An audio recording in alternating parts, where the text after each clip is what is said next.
wanted to show you in this video how we finish out our mug mats.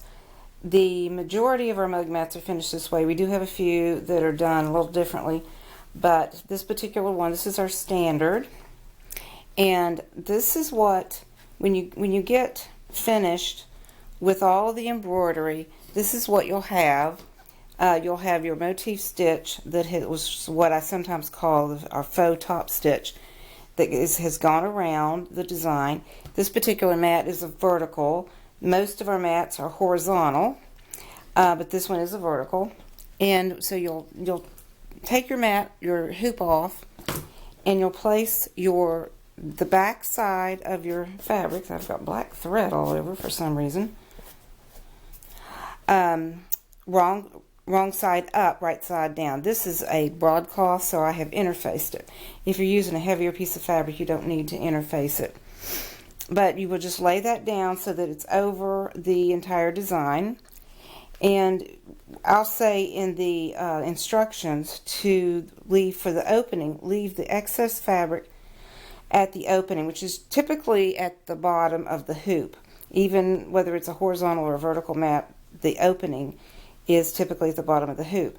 And so what I mean by that is to leave, to make sure that you're covering your placement line at the top, but yet at the same time any excess fabric, leave it at the bottom so that you have more at the bottom. I'll show you the reason for that. You'll put that in the hoop and it will stitch around the mat, and it'll leave an opening at the bottom to turn. And when you take it out of your hoop, you will trim, it will look like this, and you will trim the excess fabric from around the edges and clip your corners so that they turn better. And that excess fabric now is that tab that's going to be at the opening. And what that does, it just makes it easier to get a clean finish when you close that opening up. So you'll have this, and then you will turn it, and you just turn it through that opening that right here where the tab is. You'll just turn it through there. And of course I've already started this to save time. And after you get it turned, as you see, you'll have that tab now right here. And I find it a good idea to press that tab so that it's laying flat, and that makes it easier to turn it and get your get the fabric inside. I take one of these corner, I don't know what that's called, corner turner, I guess, I don't know, can't remember, but I stick that into the corners, and that's better than using a pair of scissors, because a lot of times scissors can go through. And once you get that done, give it a really good press. Press these tabs out so that they're completely straight, right sides out, and then turn them inside like so that they're even with the edge, and you have to fiddle with it a little bit to get that exactly right. And then I like to use steam-a-seam. Now you may want to just whip stitch it. You may want to use fabric glue.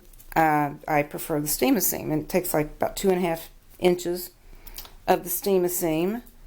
And I find it easier to just take a pair of tweezers that I can't find right now and just put it inside the bottom piece right here and put the iron on that. If you have tweezers, you can just hold the tweezers and push it in, and then just lay your iron in there and press that down, and then pull the tape off, and then put the top piece on and steam it really good. Give it a really good press, and that does it. Now I also like to use the Scotchgard on the fronts and the backs even to minimize any stains from coffee.